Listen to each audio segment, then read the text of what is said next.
जय श्री श्याम स्टूडेंट्स, मैं Jyoti Sharma daily current affairs की क्लास में आप सभी का स्वागत करती हूँ।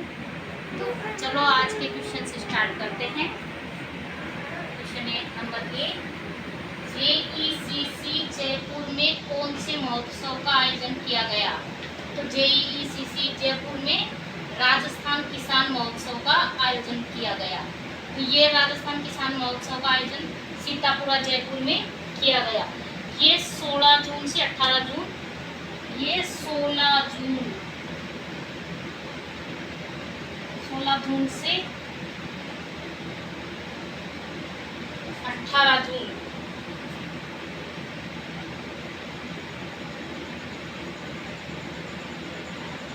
2023।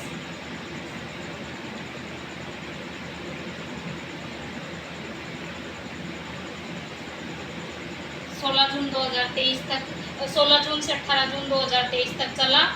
और इसके अंतर्गत क्या किया गया? 10 प्रगतिशील किसान एवं पशुपालकों को राज्य सरकार द्वारा पुरस्कृत किया गया। राज्य सरकार द्वारा पुरस्कृत किया जाएगा तथा कृषक कल्याण कोष को समर्पित 4 वर्षों का भी इसके अंतर्गत अवलोकन किया जाएगा कि कृषक कल्याण कोष के अंतर्गत 4 वर्ष बीते, उसमें क्या क्या हुआ। और जो लंपी रोग हुआ था उसमें किसानों को आर्थिक सहायता उपलब्ध कराने के लिए किसानों का बीमा किया गया, तो किसानों के पशुओं का बीमा किया गया था। तो इसके अंतर्गत क्या है? प्रत्येक पशु की मृत्यु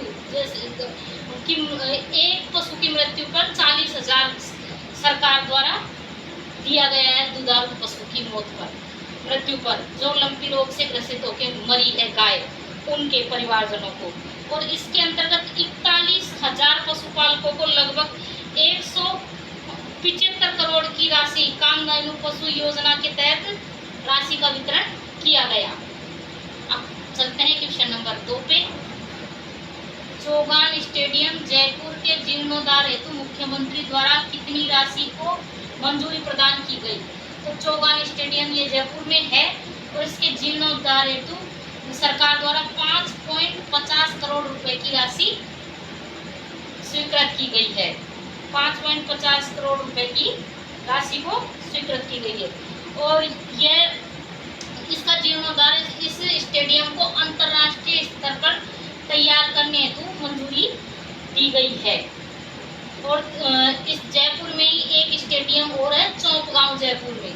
तो ये चौपगांव जयपुर का जो स्टेडियम है, खेल स्टेडियम, वो भारत का तो दूसरे नंबर का सबसे बड़ा है, और भारत का दूसरे नंबर का सबसे बड़ा और विश्व का तीसरे नंबर का सबसे बड़ा स्टेडियम है। और जयपुर में ही एक और खेल स्टेडियम है, एसएमएस खेल स्टेडियम। इसमें स्टूडेंट्स ऑल वेदर मतलब सभी मौसमों में स्विमिंग भी की जा सकती है। तो ये सुविधा केवल जयपुर एसएमएस स्टेडियम में चालू की गई है। अच्छा, अब अपन बढ़ते हैं इन्हीं क्वेश्चनों की श्रृंखला में आगे। क्वेश्चन नंबर 3, अर्पण सेवा संस्थान का संबंध किससे है? तो अर्पण सेवा संस्थान का संबंध चौथे राष्ट्रीय जल पुरस्कार से है। अर्पण सेवा संस्थान का संबंध ये जो अर्पण सेवा संस्थान है, यह एक प्रकार का एनजीओ है। एनजीओ मतलब ये एक प्रकार का सामाजिक संगठन है जो इस संस्था का संबंध। और ये अर्पण सेवा संस्थान का संबंध कौन से जिले से है? तो ये उदयपुर जिले से है इस संस्था का संबंध। और जो जल संरक्षण के क्षेत्र में कार्य करती है ये संस्था, जल संरक्षण, लोगों को जागरूक करती है जल संरक्षण के संबंध में ये संस्था। तो इसी को चौथा राष्ट्रीय जल पुरस्कार दिया गया। और ये पुरस्कार हमारे उपराष्ट्रपति द्वारा दिया गया यह पुरस्कार। और अब इसी क्रम में आगे बढ़ते हैं। क्वेश्चन नंबर 4, राज्य के सभी टाइगर रिजर्व को सप्ताह में किस दिन पर्यटकों के लिए बंद रहेगा? तो राज्य के जो सभी टाइगर रिजर्व है, तो हमारे राज्य में 4 टाइगर रिजर्व है। 4 टाइगर रिजर्व चल रहे हैं हमारे राज्य में। और इन टाइगर रिजर्व को क्या है, दिन पर्यटकों के लिए बंद रहेगा, क्योंकि जो वहाँ पे रहने वाले जो टाइगर है तो रोज़ रोज़ पर्यटक जाते हैं, रोज़ रोज़ उनकी सफारी करते हैं, तो उनको भी तो, वो भी तो जानवर है, वो भी तो जीव है, तो उनको भी तो आराम चाहिए। तो इसलिए सरकार ने बुधवार के दिन सभी टाइगर रिजर्वों में पर्यटकों के लिए इसको बंद कर दिया गया है। और वर्तमान में राजस्थान में 4 टाइगर रिजर्व है। उनमें पहला है रणथंभौर टाइगर रिजर्व, जो सवाई माधोपुर के अंतर्गत स्थित है और ये 1973 में बना। दूसरे नंबर पर है सरिस्का टाइगर रिजर्व, ये 1978 से 79 में बना। तीसरा है मुकुंदरा हिल्स, कोटा और झालावाड़ के अंतर्गत स्थित है ये, और ये वर्ष 2013 के अंतर्गत बना। चौथा है रामगढ़ विषधारी, बूंदी में स्थित है ये, और इसकी मई 2022 के अंतर्गत क्या की गई है, अधिसूचना जारी की गई है। और रामगढ़ विषधारी जो बूंदी के अंतर्गत स्थित है, ये देश का 52वां टाइगर रिजर्व है। अब आगे चलते हैं, question number 5। Idea to startup किस संस्था के द्वारा शुरू किया गया? तो ये idea to startup IIM Udaipur द्वारा शुरू किया गया। तो ये क्या है स्टूडेंट्स, ये नए नए आइडिया, जैसे कोई नया उद्योग लगाना चाहता है और उद्योगों को प्रोत्साहन देने के लिए सरकार ने ये नए ये चालू किया गया है। नए स्टार्टअप, जैसे किसी के पास अपने आइडियाज़ हो सकते हैं, कोई यूनिक सोचता है, कोई किसी उद्योग को लेके कैसे सोचता है, किस तरीके से इस चीज़ को बढ़ावा देने के लिए ये IIM उदयपुर द्वारा ये पहल की गई है कि लोगों से आइडियाज़ लो कि वो किस तरीके से उद्योग चला सकते हैं, किस तरीके से क्या कर सकते हैं। तो इससे क्या है, उद्योगों को भी प्रोत्साहन मिलेगा और नयापन भी उसके अंदर आएगा। तो इसी श्रृंखला में आगे बढ़ते हुए प्रश्न नंबर 6, मुंबई में राष्ट्रीय विधायक सम्मेलन का आयोजन कब से किया गया? तो ये किया गया 15 से 17 जून 2023 तक। 15 से 17 जून 2023 तक इसका आयोजन किया गया। इसमें पूरे भारत से ये जो सम्मेलन है, इसका आयोजन मुंबई में किया गया और इसमें पूरे भारत से लगभग 2000 से भी अधिक विधायकों ने भाग लिया इसके अंतर्गत। और राजस्थान से, देखो स्टूडेंट्स, क्वेश्चन किस तरीके से भी किसी भी तरीके से पूछा जा सकता है कि कितने विधायकों ने भाग लिया, या फिर ये भी पूछा जा सकता है कि राजस्थान से इसके अंतर्गत कितने विधायकों ने भाग लिया।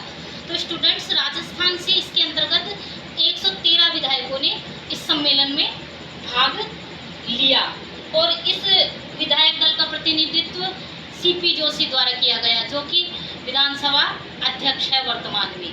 तो इन्होंने इसका नेतृत्व किया।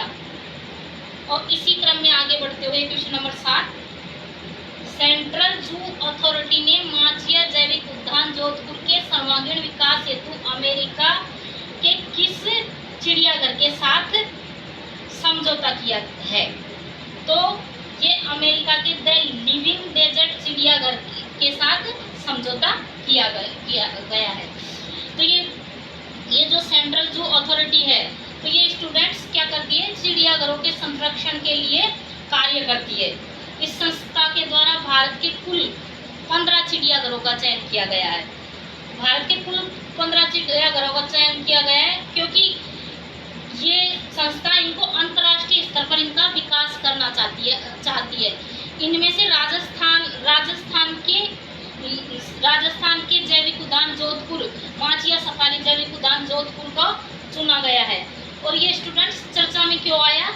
क्योंकि ये जो MOU है ना, जो 2 साल पहले हो चुका था, लेकिन अभी तक इसमें कुछ नयापन नहीं आया है। तो ये विषय हाल ही में चर्चा में बना हुआ है कि 2 साल पहले MOU हो चुका है और इसमें कुछ भी अभी तक स्टार्ट नहीं किया गया है। तो इसी के साथ अपने आज करंट अफेयर्स के क्वेश्चन पूरे हुए। कल मैं आपके लिए कुछ और नए क्वेश्चंस लेके आऊँगी। और स्टूडेंट्स, अपनी राजस्थान GK की क्लास भी चल रही है, जिसके अंतर्गत राजस्थान की प्राचीन सभ्यताएं टॉपिक हो चुका है। आप वहाँ पे जाके देख सकते हैं। और अब जो वर्तमान में राजस्थान के राजपूत वंश है वो चल रहा है, और उसके अंतर्गत राजपूत वंश के अंतर्गत हमने राजपूतों की उत्पत्ति के सिद्धांत वगैरह पढ़ लिए हैं, और अब मेवाड़ राजवंश चल रहा है।